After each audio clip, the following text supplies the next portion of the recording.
Okay. So anyway, I wanted to talk a little bit more about the mountain.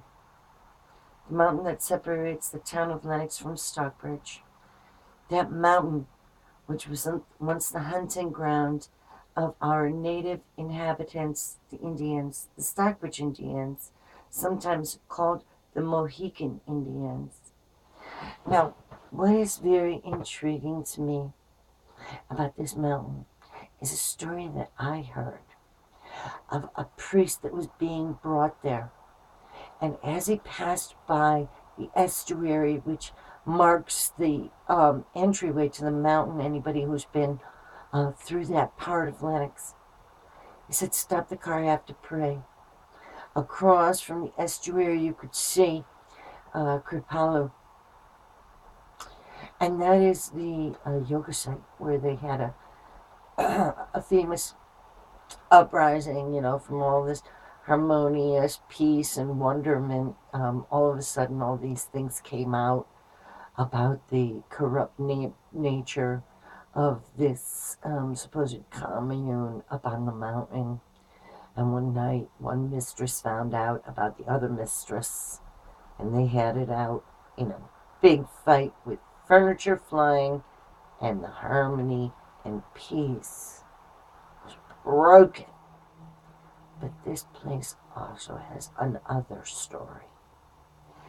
There was a terrible fire that ripped through the building. A beautiful mansion that probably started in the kitchens. But you see, these priests, these were seminarians on their way to become priests. They liked to live it harsh. They were Jesuits.